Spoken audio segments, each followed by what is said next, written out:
الحمد لله نحمده ونستعينه ونستغفره ونؤمن به ونتوكل عليه ونعوذ بالله من شرور أنفسنا ومن سيئات أعمالنا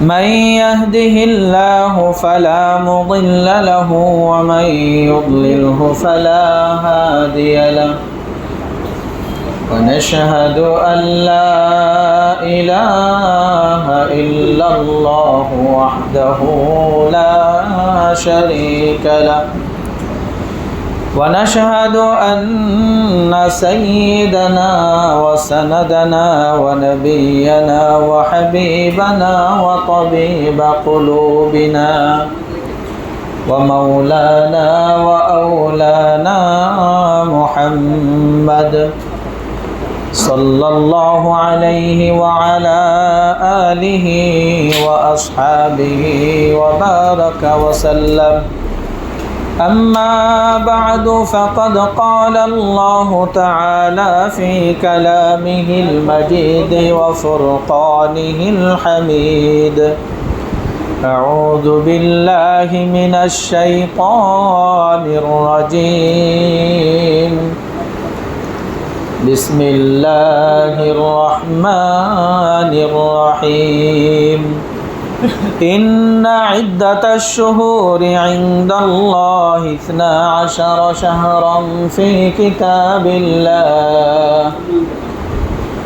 كتاب الله يوم خلق السماوات والأرض منها 4 حرم ذلك الدين القيم فلا تظلموا فيهن أنفسكم وقاتلوا المشركين كافة كما يقاتلونكم كافة واعلموا أن الله مع المتقين وقال رسول الله صلى الله عليه وسلم أفضل الصيام بعد رمضان شهر الله المحرم وقال رسول الله صلى الله عليه وسلم صوم يوم عاشوراء إني أحتسب على الله أن يكفر السنة التي قبله والسنة التي بعده وقال رسول الله صلى الله عليه وسلم من وسع على عياله في النفقة يوم عاشوراء وسع الله عليه سائر سنته أو كما قال عليه الصلاة والسلام إن الله وملائكته يصلون على النبي يا أيها الذين آمنوا صلوا عليه وسلموا تسليما اللهم صل على سيدنا ونبينا وشفيعنا وحبيبنا ومولانا محمد صلى الله عليه وعلى آله وأصحابه وبارك وسلم بلغ العلا بكماله كشف الدجى بجماله حسنت جميع خصاله صلوا عليه وآله মুআজ্জাজ মুহতারাম হাজিরিন, মহান রব্বুল আলমিনের দরবারে লাখো কোটি শুকরিয়া যে রব্বুল ইজ্জত আমাদেরকে বিভিন্ন ব্যস্ততা থেকে মুক্ত করে আল্লাহ জাল্লা জালালুহুর মহান হুকুম পালনার্থে পবিত্র জুমার দিনে পবিত্রতম স্থান মসজিদে আসার বসার কিছু বলার শোনার তৌফিক দিয়েছেন। এই জন্য অন্তরের অন্তরস্থল থেকে কালেমাতুশ শুকর আদায় করি আলহামদুলিল্লাহ। এখন মুহররম মাস চলতেছে, আজকে হলো 8 তারিখ। তো আল্লাহ সুবহানাহু ওয়া তাআলা কালামে পাক ইরশাদ করেন ইন্না ইদ্দাতাশ শুহুরি ইনদাল্লাহি 12 শাহরা, নিশ্চয়ই বছরের গণনা বা মাসের গণনা হয় 12 দিয়ে। কত দিয়ে?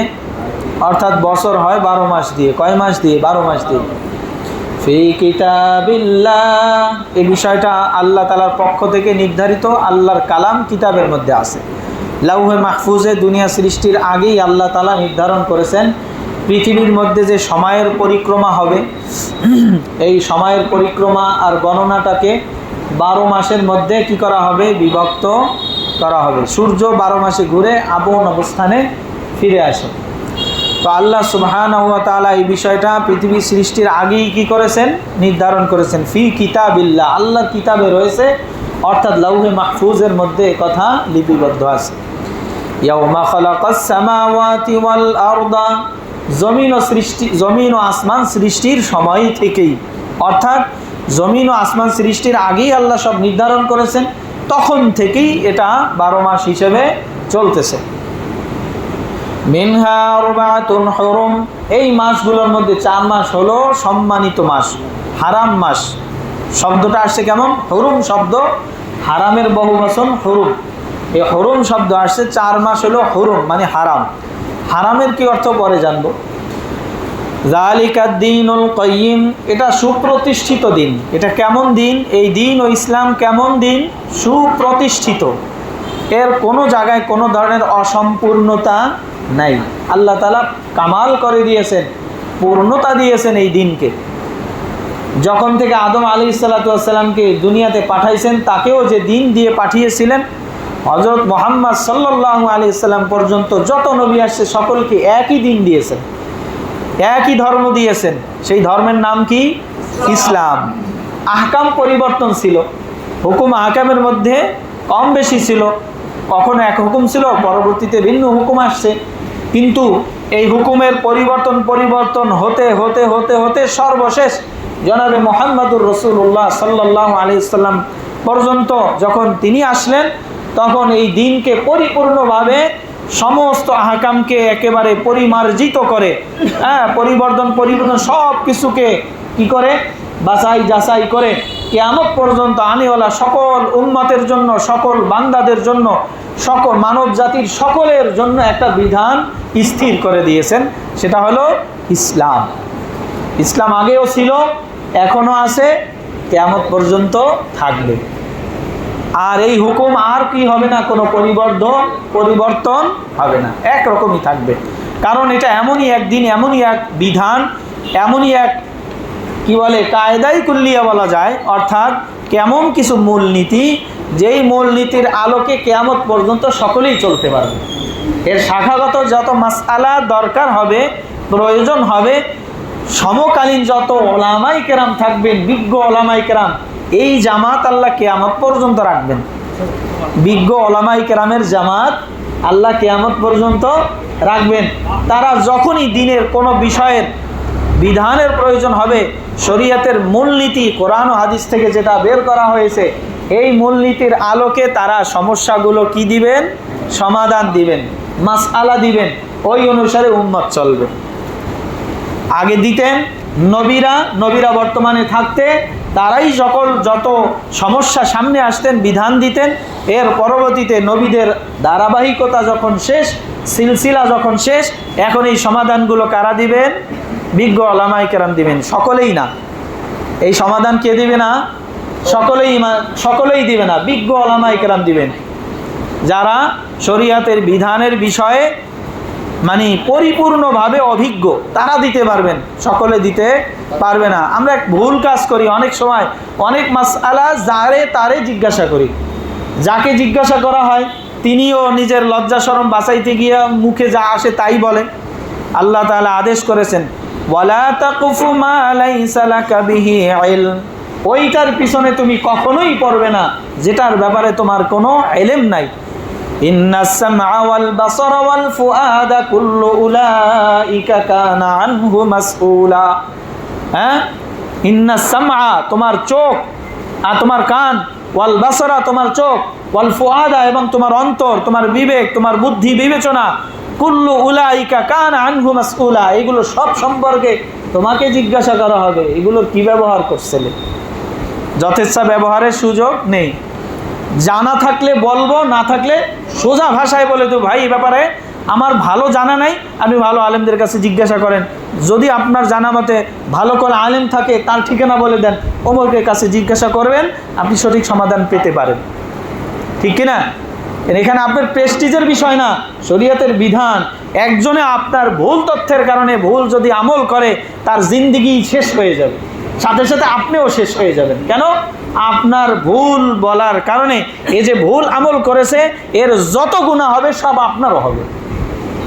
কি দরকার আছে পরের বোঝা আপনার মাথায় নেবেন? কেন দরকার কি? জানা নাই, সোজা বলে দেন। সাহাবায়ে কেরামের মধ্যে আকাল্লাহা তাকাল্লুবান, কোনো বানোয়াটি ছিল না তাদের মাঝে। সোজা উত্তর দিতেন, পারলে বলতেন, না পারলে বলতেন মুখের কাছে যাও, তিনি এই ব্যাপারে ভালো জানেন, আমার জানা নাই এই ব্যাপারে। সোজা বলতে হবে। এটা প্রশংসনীয় কাজ। এটা কেমন কাজ? প্রশংসনীয় কাজ। এতে লজ্জার কিছু নেই। কি নেই? আপনি জানেন না, কারণ জানার উপরে তো জানা আছে, সকলেই সব কিছু জানবে। মানুষের না জানাটাই প্রকৃতি, জানাটা হলো তার যোগ্যতা। সকলকে আল্লাহ সমান যোগ্যতা দেন না। সুতরাং এ ব্যাপারে কেউ কি করব না, ভুল কাজ করব না। তো আল্লাহ সুবহানাহু ওয়া তাআলা কি বলছেন? যালিকাদ দীনুল কাইয়্যিম, এটা সুপ্রতিষ্ঠিত দিন, এর মাঝে কোনো কি নেই, বক্রতা নেই। লা ইয়াউজা ফিহি, এর মাঝে কোনো কি নেই, বক্রতা নেই, একেবারে সোজা সিরাতুল মুস্তাকিম, সোজা পথ, সকলের জন্য উন্মুক্ত পথ। ফালা তাযলিমু ফীহিন্না আনফুসাকুম, আল্লাহ তাআলা এই আয়াতের সামনের অংশে বলতেছেন, এই 4 মাস যেটা মানে হারাম মাস, এই হারাম মাসের মধ্যে ফালা তাযলিমু ফীহিন্না আনফুসাকুম, নিজের উপরে কোনো জুলুমের কাজ করিও না। অর্থাৎ যত পাপাচার আছে সবগুলো হলো নিজের উপরে জুলুম। কেউ যে কেন ব্যক্তি যে পাপাচারে লিপ্ত হয়, সে প্রকারান্তে সে কি করে? নিজের উপরে, বলেন না কেন, জুলুম করে। কেন? এই পাপাচারের কারণে যে গুনাহ হলো, এই গুনার জন্য শাস্তি যা হবে, অন্য নিবেন, আপনি নিবেন না আমিই নেব? কে নিবে? যার যারটা শেষে নিবে। তো সুতরাং আল্লাহ তাআলা বলতেছেন, ফালা তাযলিমু ফীহিন্না আনফুসাকুম, নিজেদের উপরে পাপাচারে লিপ্ত হয়ে কি করিও না? জুলুম করিও না। ওয়াকাতিলুল মুশরিকিনা কাফাতান কামা ইউকাতিলুনাকুম কাফা ওয়া'লামু আন্নাল্লাহা মা'আল মুত্তাকিন, আয়াতের সামনের অংশ। যাও, ফালা তাযলিমু ফীহিন্না আনফুসাকুম, এই অংশের একটু কথা বলি। আল্লাহ সুবহানাহু ওয়া তাআলা আমাদেরকে 4টা হারাম মাস দিয়েছেন। কয়টা হারাম মাস? হারামের 2 অর্থ। এক অর্থ হলো হারাম মানে নিষিদ্ধ, আর এক অর্থ হলো হারাম মানে সম্মানিত। এক অর্থ হলো হারাম মানে নিষিদ্ধ, আর এক অর্থ হলো হারাম মানে সম্মানিত। এখন নিষিদ্ধ এই অর্থের ব্যাখ্যায় আসি। তা আল্লাহ সুবহানাহু ওয়া তাআলা পৃথিবীর শুরু থেকে একেবারে মুশরিকরা, কাফেররা, ইহুদি খ্রিস্টানরা অবাধ্য হওয়ার আগ পর্যন্ত, কি বললাম? পৃথিবীর শুরু থেকে মুশরিকরা, কাফেররা ইসলামের উপরে অন্যায়ভাবে অবাধ্য আচরণ করার আগ পর্যন্ত আল্লাহ সুবহানাহু ওয়া তাআলা এই 4 মাসে সর্বপ্রকার যুদ্ধ বিগ্রহ, মারামারি, ঝগড়া বিবাদ, কাটাকাটি, খুনাখুনি, হুর ঝঙ্কার, এগুলো করা সম্পূর্ণ হারাম করে দিয়েছিলেন। কোন পর্যন্ত? কাফের মুশরিক, ইহুদি খ্রিস্টানরা, অমুসলিমরা ইসলামের উপরে অবাধ্যতা দেখানোর আগ পর্যন্ত। অর্থাৎ আল্লাহ সুবহানাহু ওয়া তাআলা 4 মাসকে সম্মানিত করে রেখেছেন, নিষিদ্ধ করে রেখেছেন, যে কোনো ধরনের কি হবে না, মারামারি, খুনাখুনি, হুড়াহুড়ি এগুলো হবে না। কিন্তু এই মাসগুলোকে তারা যথেচ্ছা ব্যবহার করত। কারা? কাফের মুশরিকরা। তারা যুদ্ধ করতে করতে, খুনাখুনি, মারামারি, হুড়াহুড়ি করতে করতে যদি মাস আসিয়ে যাইত, তো বলতো এই বছর যেই মাসে যুদ্ধ করত, কথার কথা শাবান মাস, কথার কথা শাবান মাস আসিয়া পড়ছে যুদ্ধ করতে করতে। তো এখন শাবান মাসের পরে কি আসলো? রমজান মাস, এরপরে শাওয়াল মাস, জিলকদ, জিলহজ। তাহলে জিলকদ, জিলহজ আর মহররম, রজব। জিলকদ, জিলহজ, মহররম, রজব, 4 মাসই তো কি সম্মানিত মাস। তো আস্তে আস্তে যদি রমজান, শাওয়াল আসিয়ে গেছে, জিলকদ মাস সামনে, এখন বলতেছে এই বছর শাওয়াল মাস হবে 40 দিন। আরে বলেন না কেন? আমাদের দেশে হয়েছিল না, 1 ঘন্টা পিছিয়ে গেছিলাম আমরা। এটা এরকম একটা পাগলামি করতো তারা। কি বলতো? ওই কাফের মুশরিকরা এই ধরনের একটা পাগলামি করতো। কি করতো? আরে বলেন না কেন? মাস পরিবর্তন করতো। এই বছর মহররম মাস, জিলকদ মাস শুরু হবে আরও 10 দিন পরে, নিজেদের খেয়াল খুশি মতো। তো এভাবে করে তারা কি করতো? মাসের অসম্মান করতো। কি করতো? মাসের অসম্মান করে ফেলতো। তো হুজুর সাল্লাল্লাহু আলাইহি ওয়াসাল্লাম যেদিন আরাফার ময়দানে ভাষণ দিতেছেন, হুজুর সাল্লাল্লাহু আলাইহি ওয়াসাল্লাম বলতেছেন আজকে পৃথিবী আপন অবস্থানে ফিরে আসছে।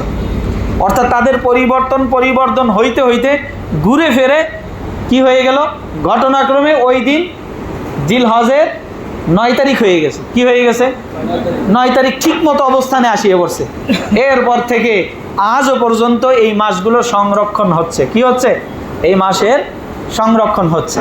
কারণ শরীয়তের যত বিধিবিধান সবগুলো এই মাসগুলোর সাথে, আরবি মাসের সাথে, চন্দ্র মাসের সাথে সম্পর্কিত। ঠিক কিনা? রোজা কোন মাসের সাথে সম্পর্কিত? হজ যাকাত, আরে আমাদের বয়সটা পর্যন্ত আরবি মাসের হিসাবের সাথে সম্পর্কিত। একজন বাচ্চা বালেগ হলো না কি হলো, এটার প্রমাণ কিসের দ্বারা হবে? ইংরেজি মাসের দ্বারা হবে না, বছরের দ্বারা হবে না, আরবি মাসের হিসাবে হবে। আপনার বয়স 40 না কি কত, আপনার বয়স 15 বছর পূর্ণ হয়েছে কিনা, এটা কোন মাস হিসেবে? আরবি মাস হিসেবে। 15 বছর পূর্ণ হলে বালেগ হওয়ার যদি কোনো আলামত নাও পাওয়া যায়, তারপরও তাকে বালেগ ধরতে হয়। তাহলে কোন মাস, কোন বছর হিসাবে? আরবি বছর হিসেবে, আরবি মাস হিসেবে। তো শরীয়তের বিধিবিধান, নামাজ, রোজা, হজ, যাকাত যত কিছু আছে সব কিছু কিসের সাথে সম্পর্কিত?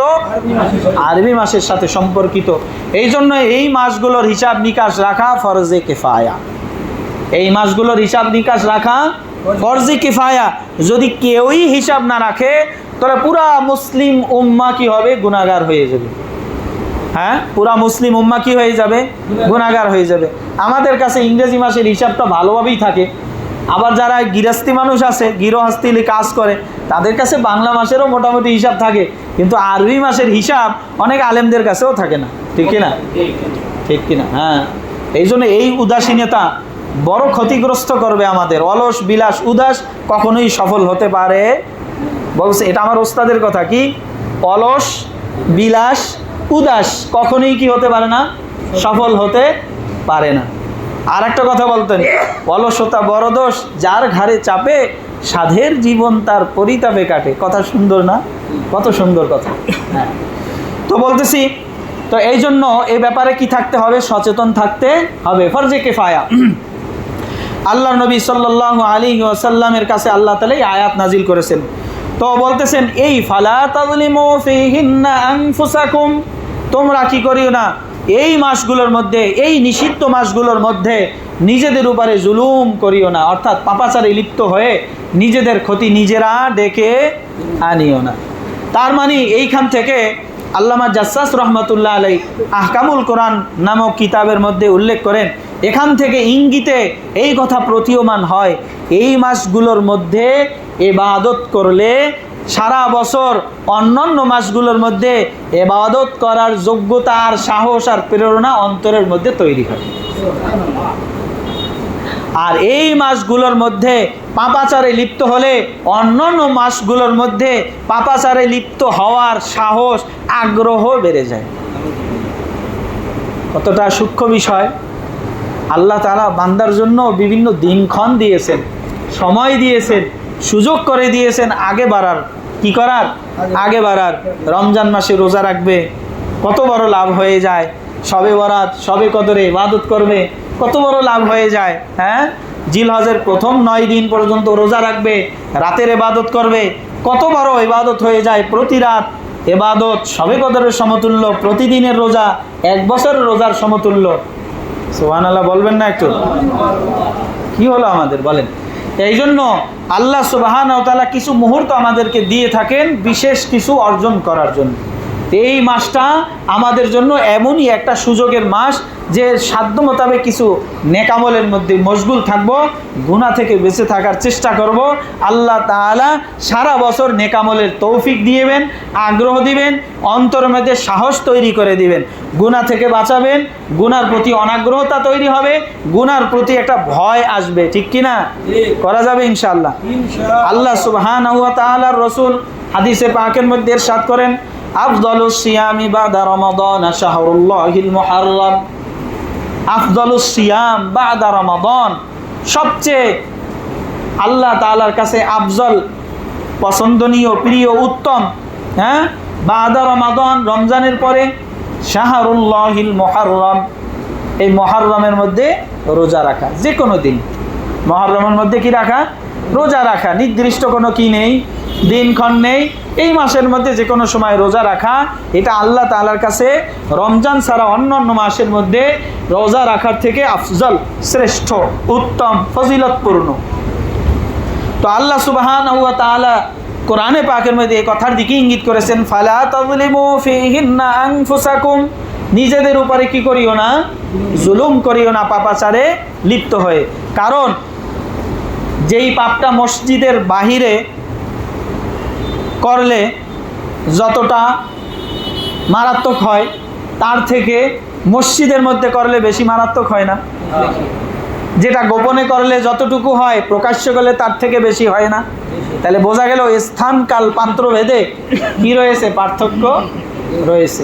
যেই পাপ অন্য মাসে করলে যতটুকু জঘন্য, এই মাসের করলে বেশি জঘন্য হয়। হ্যাঁ, এই মাসে করলে কি হয়? বেশি জঘন্য হয়। তো আল্লাহ সুবহানাহু ওয়া তাআলা বান্দাকে ডাকে, দাওয়াত করেন, আরে এই মুহূর্তগুলোর মধ্যে তুমি একটু সচেতন হও, বাকি সময়ের জন্য আমি বান্দা জিম্মাদারি নিব। হ্যাঁ, বান্দা আল্লাহ তাআলার দিকে, আল্লাহর রহমতের দিকে 1 বিঘা অগ্রসর হবে, আল্লাহর রহমত বান্দার দিকে 1 হাত অগ্রসর হয়। 1 হাত অগ্রসর হবে, 2 হাত অগ্রসর হয়। বান্দা হাঁটিয়ে আসতে থাকলে আল্লাহর রহমত বান্দার দিকে দৌড়ে যায়। এই জন্য আমাকে আগাইতে হবে, ঠিক কিনা? তো আল্লাহ সুবহানাহু ওয়া তাআলা এটাই বলেছেন, ফালা তাযলিমু ফীহিন্না আনফুসাকুম, তোমরা নিজেদের উপরে কি করিও না? জুলুম করিও না। ওয়াকাতিলুল মুশরিকিনা কাফাতান কামা ইউকাতিলুনাকুম কাফা, এইখান থেকে আল্লাহ তাআলা ভিন্ন কথা বলতেছেন। সেটা কি? মুশরিকরা কি করা শুরু করলো? এই মাসের অসম্মান করতে করতে এই মাসের মধ্যে মুসলমানদের উপরে হামলা চালানো শুরু করে দিল। তখন আল্লাহ সুবহানাহু ওয়া তাআলা এই বিধান, আমি প্রথমেই বলেছিলাম হারামের 2 অর্থ। কয় অর্থ? 2 অর্থ। একটা হলো নিষিদ্ধ, এই নিষিদ্ধের ব্যাখ্যা চলতেছে। তো আল্লাহ সুবহানাহু ওয়া তাআলা তখন কি করলেন? যখন তারা এই মাসের নিষিদ্ধতাকে কি করলো? নিয়ে তারা নিজেদের খেয়াল খুশি মতো ব্যবহার শুরু করলো, উদ্ধত্ত আচরণ করলো, তখন মুসলমানদের জন্য এই নিষেধাজ্ঞা আল্লাহ তাআলা উঠিয়ে দিলেন। মুসলমানদের জন্য এই নিষেধাজ্ঞা কি করলেন? আল্লাহ তাআলা উঠিয়ে দিলেন। কয় তারা হামলা করলে সাথে সাথে কি করবে? সমুচিত জবাব দিবে। হামলা করলে সাথে সাথে কি করবে? সমুচিত জবাব দিবে। সেটা যদি মুহররম মাসও হয়, রজব মাসও হয়, জিলকদ জিলহজ মাস হয়, তারপরও কি করতে হবে? জবাব দিতে হবে, সমুচিত জবাব দিতে হবে, সাধ্য মোতাবেক সমুচিত জবাব দিতে হবে। তো এই জন্য এই নিষেধাজ্ঞা এখন আর বাকি নেই। কোনটা? এই 4 মাসের মধ্যে কি ছিল? যুদ্ধ বিগ্রহ যেটা নিষিদ্ধ ছিল, সেটাকে আল্লাহ তাআলা উঠিয়ে নিয়েছেন। কেন? তাদের উদ্ধত্ত আচরণের কারণে, এই মাসের সম্মান, এই মাসের নিষিদ্ধতা তারা রক্ষা না করার কারণে আল্লাহ সুবহানাহু ওয়া তাআলা এটাকে উঠিয়ে নিলেন। আর এখন যদি তারা হামলা করে, সমুচিত কি করে দিতে হবে? জবাব দিতে হবে। আর এক অর্থ, সেটা হলো সম্মানিত। এই মাস সম্মানিত। এই মাসের সম্মান আগেও যেমন ছিল, গুনাহে লিপ্ত হওয়া যাবে না, ইবাদতের মধ্যে মশগুল হবে, তো ওই রকম সম্মান এখনো কি আছে? বহাল আছে। শুধু যুদ্ধ বিগ্রহের ক্ষেত্রে আল্লাহ তাআলা এই নিষেধাজ্ঞা উঠিয়ে নিয়েছেন, কিন্তু সম্মান, এই মাসের সম্মান, এই মাসের পবিত্রতা রক্ষা করা, এটা সর্বকালে সর্বযুগের জন্য আল্লাহ তাআলা কি রেখেছেন? অটুট রেখেছেন। এই জন্য এই মাসগুলোর মধ্যে আমরা কি করব? আল্লাহ সুবহানাহু ওয়া তাআলার ইবাদতে লিপ্ত হবে, ইবাদতে অংশ, মানে কি করব? ইবাদতে মশগুল হব, নিয়োজিত হব, যাতে করে পরবর্তী মাসগুলোর মধ্যে আল্লাহ তাআলা ইবাদত করার আগ্রহ, ইবাদত করার শৌক, যৌক, ইবাদত করার সাহস অন্তরের মধ্যে দান করেন। আল্লাহ সুবহানাহু ওয়া তাআলা আমাদেরকে আমল করার তৌফিক দান করুন। হিজরি মাস শুরু হয় মুহররম থেকে, হিজরি বছর শুরু হয় মুহররমের 1 তারিখ থেকে। হুজুর সাল্লাল্লাহু আলাইহি ওয়াসাল্লাম মক্কা থেকে মদিনায় যে হিজরত করলেন, ইসলামের জন্য সবচেয়ে বড় একটা টার্নিং পয়েন্ট ছিল। কোনটা? এই হিজরত করা। কারণ যেই ইসলাম মক্কায় থাকা অবস্থায় উপেক্ষিত ছিল, সেই ইসলাম মদিনায় যাওয়ার পরে সমাদৃত হয়েছে, ঠিক কিনা? যেই মুসলমান মক্কায় থাকতে নির্যাতিত, নিপীড়িত ছিল, সেই মুসলমান মদিনায় হিজরত করার পরে মাথা উঁচু করে দাঁড়িয়েছে, ঠিক কিনা? যেই ইসলাম মক্কার মধ্যে সুন্দরভাবে পালন করা, বিভিন্নভাবে বিভিন্ন সমস্যার বাধার সম্মুখীন ছিল, মদিনায় গিয়ে উন্মুক্ত হয়েছে, ঠিক কিনা? যেই রাসূলুল্লাহ সাল্লাল্লাহু আলাইহি সাল্লাম মক্কার মধ্যে লাঞ্ছনা বঞ্চনা ভোগ করেছেন, তিনি মদিনায় গিয়ে রাষ্ট্রপ্রধান হয়েছেন, ঠিক কিনা? হ্যাঁ, এই জন্য হিজরত ইসলামের জন্য বড় একটা টার্নিং পয়েন্ট। সে কারণে আল্লাহ সুবহান ওয়া তাআলার রসুল এবং সাহাবাই কেরাম এইটাকে কি করেছেন? সংরক্ষণ করেছেন। কি করেছেন? এইটাকে হযরত ওমর রাদিয়াল্লাহু তাআলা আনহু এই হিজরি সালগুলোকে মানে সুবিন্যস্তভাবে গণনা করার জন্য কি করেছেন? হিজরি বছর গণনা করার জন্য আদেশ দিয়েছেন। তো এই জন্য হিজরি সালগুলো আমাদেরকে মনে রাখা এটা ফরজে কেফায়া। হিজরি মাস এগুলো মনে রাখা কি? ফরজে কেফায়া। এখন কথা হলো এই মাসের মধ্যে আমরা কি আমল করব, আমাদের জন্য করণীয় বর্জনীয় কি আছে? এই মাসের মধ্যে 1 নম্বর আমল যেটা আমি পূর্বে বললাম, এই মাসের মধ্যে রোজা রাখা, এটা একটা আফজল আমল। অন্য মাসে রোজা রাখার থেকে, রমজান ব্যতীত অন্য মাসে রোজা রাখা থেকে এই মাসে রোজা রাখা, এই হারাম মাসগুলোর মধ্যে রোজা রাখা এটা কি? অনেক সওয়াবের কাজ। এই জন্য যে কোনো দিন আমরা কি করতে পারি? রোজা রাখতে পারি। মুসলিম শরীফের মধ্যে হাদিসটা আসে 1163 নম্বর হাদিস, আফদালুস সিয়ামি বাদা রমাদান শাহরুল্লাহিল মুহাররম। রাসূলুল্লাহ সাল্লাল্লাহু আলাইহি ওয়াসাল্লাম বলেন, আফজল রোজা অর্থাৎ উত্তম রোজা হলো রমজানের পরে এই মুহররমের মধ্যে কি করা? রোজা রাখা। এরপরে দ্বিতীয় আমল হলো এই মুহররম মাসের 10 তারিখে রোজা রাখা। 10 তারিখে রোজা রাখা। হুজুর সাল্লাল্লাহু আলাইহি ওয়াসাল্লাম মক্কা থেকে যখন মদিনায় গেলেন, ইহুদিদেরকে দেখলেন রোজা রাখতে, জিজ্ঞাসা করলেন তোমরা কেন রোজা রাখো এই সময়? বলে যে মুসা আলাইহিস সালাতু ওয়াস সালামকে ফেরাউনের হাত থেকে আল্লাহ তাআলা বনি ইসরাইল সহ নিষ্কৃতি দিয়েছেন, সমুদ্রের মধ্যে রাস্তা করে দিয়েছেন, তারা নিরাপদে ওপারে চলে গিয়েছেন, আর ফেরাউনের বাহিনীকে আল্লাহ ধ্বংস করে দিয়েছেন এই মুহররমের 10 তারিখে। সে কারণে মুসা আলাইহিস সালাম রোজা রাখতেন। তার অনুসারী হিসেবে আমরাও এই তারিখে কি রাখি? রোজা রাখি। হুজুর সাল্লাল্লাহু আলাইহি ওয়াসাল্লাম উত্তরে বললেন, নাহনু আহাক্কু বি মুসা মিনকুম ফাসামাহু আমারা বিসিয়ামিহি।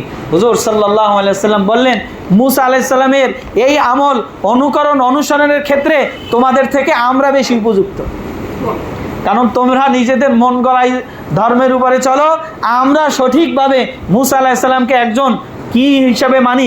নবী হিসাবে মানি, এবং তার আমলকে আমরা কি করেছি? সমর্থন করেছি। কোনো পরিবর্তনকে আমরা কি করি নাই? সমর্থন করি নাই। তোমরা পরিবর্তন করেছো, সুতরাং মুসা আলাইহিস সালামের অনুসারী হিসেবে আমরা তোমাদের থেকে বেশি উপযুক্ত। হুজুর সাল্লাল্লাহু আলাইহি ওয়াসাল্লাম ওই দিন নিজেও রোজা রাখলেন, সাহাবায়ে কেরামদেরকেও আদেশ করলেন যে মুহররমের 10 তারিখে তোমরা কি করবে? রোজা রাখবে। এখন হুজুর সাল্লাল্লাহু আলাইহি ওয়াসাল্লাম সাথে সাথে এই রোজা রাখার আদেশের সাথে সাথে আরেকটা আদেশ দিয়ে দিলেন যে মান তাশাব্বাহা বিকওমিন ফাহুয়া মিনহুম। যার কাজ কর্ম সমাজ সংস্কৃতি চিন্তা চেতনা কোনো অমুসলিমদের সাথে সাদৃশ্য রাখবে, সে তাদেরই অন্তর্ভুক্ত হবে, হাসরের ময়দানে তাদের সাথেই উঠবে। বড় মারাত্মক কথা, মান তাশাব্বাহা বিকওমিন ফাহুয়া মিনহুম। বড় ভয়ের কথা। আমাদের যুবক ছেলেরা চুলের কাটিং দেয় কাদের মতো? বলেন না, ইহুদি খ্রিস্টানদের মতো, অমুসলিমদের মতো। আরে তোমার চুলের সাথে মুহাম্মদ সাল্লাল্লাহু আলাইহি ওয়াসাল্লামের চুলের যদি মিল না হয়, তোমাকে উম্মত বলে হাসরের ময়দানে কেমনে পরিচয় দিবে? তোমার চেহারার সাথে যদি মুহাম্মদ সাল্লাল্লাহু আলাইহি ওয়াসাল্লামের চেহারার মিল না হয়, তোমার পোশাকের সাথে যদি মুহাম্মদ সাল্লাল্লাহু আলাইহি ওয়াসাল্লামের পোশাকের মিল না হয়, তোমার সমাজ সংস্কৃতি, তোমার চিন্তা চেতনা, তোমার আমল আখলাক চরিত্র মুহাম্মদ সাল্লাল্লাহু আলাইহি ওয়াসাল্লামের সাথে যদি না মিলে, হাসরের ময়দানে তোমার পরিচয়টা দিবেন কেমনে তিনি? আমার কথা আমাকে বলতেছি, আপনাদেরকে না, আমাকে বলতেছি। তো সুতরাং মান তাশাব্বাহা বিকওমিন, এর থেকে বড় মারাত্মক কোনো হাদিস হতে পারে না। বড় মারাত্মক জিনিস। আমার চিন্তা চেতনা, আমার সমাজ সংস্কৃতি, আমার লেবাস পোশাক, আমার চেহারা সুরাত, আমার সমস্ত কিছু কার মতো হতে হবে? আরে মুহাম্মদ সাল্লাল্লাহু আলাইহি ওয়াসাল্লাম কোনো সাধারণ ব্যক্তি নন। তার আদনা দরজার একটা সুন্নাতের উপরে যদি মহব্বত হয়, ভালোবাসা হয়, আমল হয়, কসম করে বলতেছি সে জান্নাতে যাবে। আর কসম করে এটাও বলতেছি, যদি মুহাম্মদ সাল্লাল্লাহু আলাইহি ওয়াসাল্লামের আদনা একটা সুন্নত নিয়ে তুচ্ছ তাচ্ছিল্য শব্দ ব্যবহার করে, তাহলে সাথে সাথে বেঈমান হয়ে যাবে, কাফের হয়ে যাবে, জাহান্নামী হয়ে যাবে। কোনো সাধারণ বিষয় না। কারণ মুহাম্মদ সাল্লাল্লাহু আলাইহি ওয়াসাল্লাম এমনই একজন সত্তা, এমনই একজন ব্যক্তি যার প্রতিটা কাজ কর্ম আচার আচরণ স্বভাব মানে প্রকৃতি এর উপরে আল্লাহ সুবহানাহু ওয়া তাআলা সন্তুষ্ট ছিলেন। কেমন ছিলেন? সন্তুষ্ট ছিলেন। এমন এক নবীর উম্মত যার আদনা একটা মানে সুন্নাতের উপরে মহব্বত ভালোবাসা হলে জান্নাত ওয়াজিব হয়ে যায়। মদিনায় গিয়ে নবীজির রওজার কাছে গিয়ে জিয়ারত করলে তার জন্য সুপারিশ নবীর জন্য ওয়াজিব হয়ে যায়। আহা, তো এই জন্য এইরকম এক নবী পেয়েও যদি কি করি, তার সুন্নাতকে অবজ্ঞা করি, যুবক ভাইদেরকে বলতেছি কার সংস্কৃতি অনুসরণ করি? আমাদের নিজেদেরকে বলতেছি কোন সংস্কৃতির পেছনে দৌড়াইতেছি, কাকে ভালোবাসতেছি, আমার পরিবার নীতিটা কেমন চলতেছে, কাদের মতো, আমার ছেলেমেয়ের পোশাক পরিচ্ছদ কাদের মতো। আমিই তো টাকা দিই, আমার ছেলেমেয়েরা কেনে, ঠিক কিনা? হ্যাঁ, এই জন্য সচেতন হই। কারণ আমাকে তো ধরা হবে এই জন্যই যে তুমি কেন দিলা, তাদেরকে কেন দিন শিখাও নাই, তাদেরকে কেন বলো নাই, তাদেরকে কেন উৎসাহিত করো নাই। এই জন্য আমাকে কি করা হবে? ধরপাকড় করা হবে। এই জন্য এদিকে কি হব? আমরা সতর্ক হব। এই জন্য হুজুর সাল্লাল্লাহু আলাইহি ওয়াসাল্লাম বলতেছেন তোমরা রোজা তো রাখবে, কিন্তু তাদের থেকে একটু ব্যতিক্রম করতে হবে। কি করতে হবে? ব্যতিক্রম। হুজুর সাল্লাল্লাহু আলাইহি ওয়াসাল্লাম বলছেন সুমু আশুরা ওয়া খালিফু ফীহিল ইয়াহুদা, তোমরা আশুরার রোজা রাখবা কিন্তু ইহুদিদের থেকে ব্যতিক্রম রাখবা। কেমন রাখবা? ব্যতিক্রম রাখবা। ওয়া সুমু ক্বাবলাহু ইয়াওমান ওয়া বা'দাহু ইয়াওমান, হয় আশুরার দিন ঠিক রেখে আশুরার আগের দিন রোজা রাখবা আর আশুরার দিন, অথবা আশুরার দিন ঠিক রেখে আশুরার দিন রোজা রাখবা, তারপরের দিন রোজা রাখবা। দুইটা রাখবা। তারা একটা রাখতো, তোমরা কয়টা রাখবে? আজকে কয় তারিখ? 8 তারিখ। কালকে আর পরশু, অথবা পরশু তারপরের দিন। এইভাবে আমরা কি করব? আশুরার রোজা রাখবো। তা আল্লাহ সুবহানাহু ওয়া তাআলা এই আশুরার রোজা রাখার ফজিলত কি বলেছেন? সিয়ামু ইয়াউমি আশুরা ইন্নী আহতাসিবু আলাল্লাহি আন ইউকাফফিরাস সানাতাল্লাতী ক্বাবলাহু ওয়াস সানাতাল্লাতী বা'দা, বলে যে আশুরার দিন রোজা রাখা আমি আল্লাহর কাছে এই আশা রাখি, অর্থাৎ আল্লাহর নবীর আশা, আল্লাহর নবীর আশা এটাই কি শরীয়ত, আল্লাহর নবীর আশা এটাই কি হয়ে যায়? শরীয়ত হয়ে যায়। এটাই আল্লাহ ফয়সালা করে দেন কি? আইয়ু কাফিরাস সানাতাল্লাতী ক্বাবলাহু, 1 বছর আগের গুনার কাফফারা হবে, আর 1 বছর ওয়াস সানাতাল্লাতী বা'দাহু, 1 বছর পরের গুনার কাফফারা হবে। সুবহানাল্লাহ। গুনার কাফফারাটা কি? আচ্ছা বলেন তো, রোজা যদি একটা ইচ্ছাকৃত কেউ ভেঙে ফেলে তাহলে কয়টা রোজা রাখতে হয়? তাহলে একটা যেটা ভাঙছে সেটা তো রাখতেই হলো, আরও অতিরিক্ত 60টা রাখতে হইবে। তাহলে এইটারে কাফফারা বলছি না আমরা? তার মানে কি? এখন এইখানে গুনার কাফফারা মানে কি? গুনাহ তো মাফ হবে, ওই গুনার সমপরিমাণ নেকি আমল নামায় দেওয়া হবে। বুঝে আসছে কথা? এই জন্য এই ইবাদত করার জন্য আমরা একটু কি হব? নিয়ত করব, সচেষ্ট হব। তৃতীয় আর একটা আমল রয়েছে, আমরা কি করি? পহেলা বৈশাখে কি করি? আর বলেন না কেন? পান্তা ইলিশ খাই। কেন? বড় আফসোসের কথা, হিন্দুয়ানা সংস্কৃতি পালন করি। যদি পালন করতেই হয় এই দিন করবেন। কি করবেন? পরিবারের লোকদেরকে একটু ভালো খাওয়াবেন, ভালো পোশাক দিবেন। আল্লাহর নবী সাল্লাল্লাহু আলাইহি ওয়াসাল্লাম এইটা করতে বলেছেন, পহেলা বৈশাখে নয়, 10ই মুহররমে। কখন? পান্তা ইলিশ খেতে মেনে চাইলে কোন দিন খান? আপনার পছন্দের দিন 10ই মুহররম খান। কারণ আল্লাহ রসুল কি বলেছেন? মান ওয়াসা আলা ইয়ালিহি, কি বলেন? কত সুন্দর কথা। মান ওয়াসা আলা ইয়ালিহি ফিন নাফাকা ইয়াওমা আশুরা ওয়াসা আল্লাহু আলাইহি সাইরা সানাতি, বলে যে নিজের পরিবারজনের খরচের ব্যাপারে যদি একটু প্রশস্ততা করে এই আশুরার দিনে, কোন দিনে? খাবার দাবার, পোশাক পরিচ্ছদ সব কিছুর ব্যাপারে যদি একটু কি করে? ওয়াসাআত করে, একটু প্রশস্ত করে, একটু বেশি করে দেয়, একটু ভালো খায়, ভালো খাওয়ানোর ব্যবস্থা করে, ভালো পোশাকের ব্যবস্থা করে। কি বলেন? আল্লাহ নবী সাল্লাল্লাহু আলাইহি ওয়াসাল্লাম বলছেন সারা বছর আল্লাহ তাআলা তাকে ওয়াসাআতের তৌফিক দিবেন। সুবহানাল্লাহ। ছিল কোন জায়গায়? আর আমাদেরকে নিয়ে সেট করা হয়েছে কোথায়? সংস্কৃতি নাকি অপসংস্কৃতি? ইসলাম চিনলাম না, ইসলামের সৌন্দর্যর মর্যাদা বুঝলাম না, যে ইসলামের আদনা থেকে আদনা আমল আমাকে জান্নাত পর্যন্ত নিবে, আর ব্যতিক্রম চললে আমাদেরকে কোথায় নিবে? চৌরাস্তায় নিবে। কোথায় নিবে?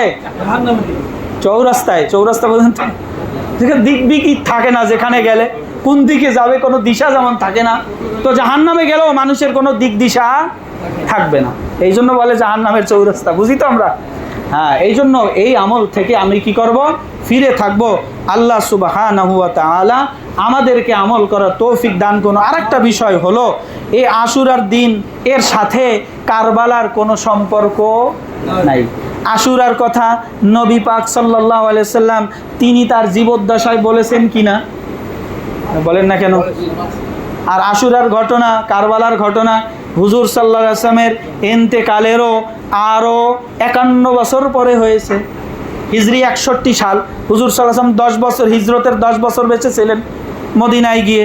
তাহলে আরও 61 সালে হলে হুজুরের ইন্তেকালের 51 বছর পরে কারবালার ঘটনা ঘটেছে। বলেন তো আশুরার সাথে কারবালার কোনো যোগসাজেশ আছে? যোগসূত্র আছে? কোনো কিছুই নাই। তাহলে কারবালার সাথে আশুরাকে অ্যাড করা সবচেয়ে বড় বোকামি, সবচেয়ে বড় বোকামির কাজ। আশুরা আগে থেকেও আশুরা ছিল, এর সাথে কারবালার কোনো সম্পর্ক নাই। ঘটনাক্রমে তা দিন তারিখ মিলে গিয়ে কত ঘটনাই তো ঘটে, ঠিক কিনা? তাহলে এই বলে কি মানে আশুরা কারবালার সাথে সম্পৃক্ত হয়ে যাবে? বলেন না কেন? এটা কোনো বিবেকবান লোকের কথা আর মত আর কাজ হতে পারে? পারে না। সুতরাং এই আশুরাকে কেন্দ্র করে হাই হোসেন মারা কাটা, শরীরে রক্তাক্ত করা, যত ধরনের অপসংস্কৃতি আছে এগুলো সব হারাম, এগুলো সব হারাম। ভালোবাসা বলো, বেশি ভালোবাসা ভালো নয়। অতিভক্তি চোরের লক্ষণ। আল্লাহ নবী সাল্লাল্লাহু আলাইহি ওয়াসাল্লাম বলছেন, আলী, তোমাকে নিয়ে কিছু মানুষ বেশি ভালোবাসা দেখাইতে যাইয়ে জাহান্নামী হবে, আবার কিছু মানুষ তোমার প্রতি বেশি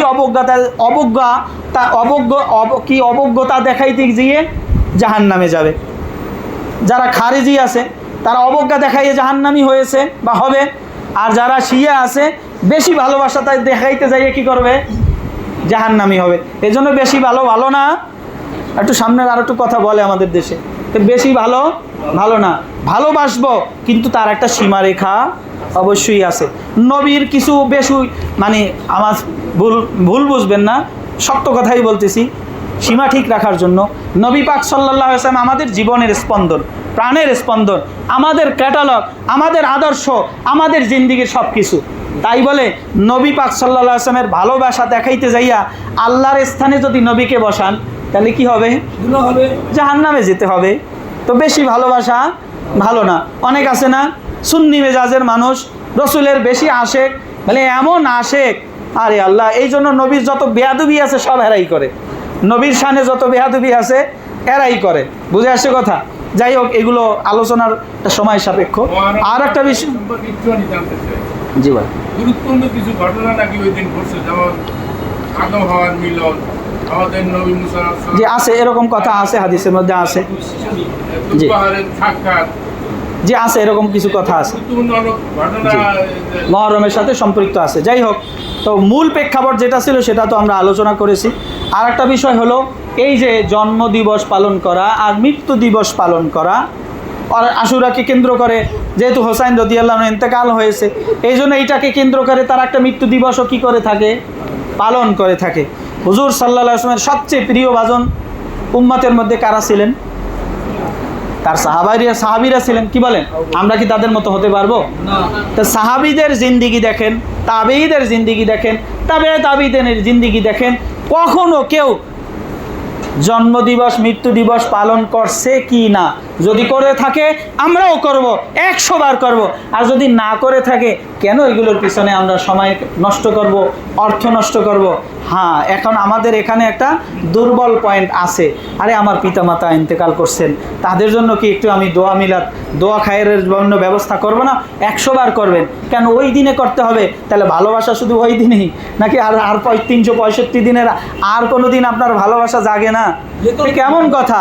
দৈনিক 5 ওয়াক্ত নামাজে পিতামাতার জন্য দোয়া করব কি? রব্বিরহামহুমা কামা রব্বায়ানি সগীরা। ঠিক আছে? আর দান সৎকার দৈনিক করব, 10 টাকা করে করি, 5 টাকা করে করি, একদিন আনিয়া, যেটাকে শরীয়ত কি করে না, প্রমোট করে না, পারমিট করে না, সেইরকম একটা কাজকে আমরা জরুরি মনে করে করতেছি। দরকার কি? অন্যদিন খাওয়ান, গরিব মিসকিনের খাওয়ান। বাপ মার জন্য মানে দোয়ার আয়োজন করছেন, ধনী গরিব সবাইকে না খাওয়াইয়া 10 জন মিসকিনকে খাওয়াইলে যা সওয়াব হবে ওর থেকে আরও কম সওয়াব হবে এর মধ্যে। কেন সবাইকে খাওয়াইতে হয়? কেন গরিব মিসকিনকে খাওয়াইলে এই খানাটার উপযুক্ত তারা।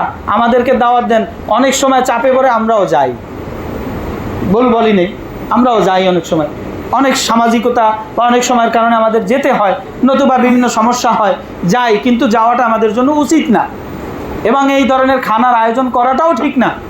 হ্যাঁ করব, আমি অন্যদিন করতে পারি, গরিব মিসকিনদেরকে খাওয়াই, হ্যাঁ ধনীদেরকে খাওয়াইলেও সব হয়, কথা ঠিক আছে, কিন্তু এইটা আমাদের এই কাজটা ওই মোহাম্মদ সাল্লাল্লাহু আলাইহি ওয়াসাল্লামের তরিকা, সাহাবীদের তরিকা, তাবিঈনদের তরিকার সাথে মিল আছে কিনা সেটাও তো আমাকে যাচাই করতে হবে, হবে কিনা? আলেমরা, বিজ্ঞ ওলামায়ে কেরাম এই কথা বলতেছেন, তারপরও আমরা এইখানে ঢুকাই, এইখানে বের করে দিই। আমার বাবা মারা গেছেন, মানে কথার কথা, কিন্তু দরদ জাগিয়ে গেছে অন্য 10 জনের।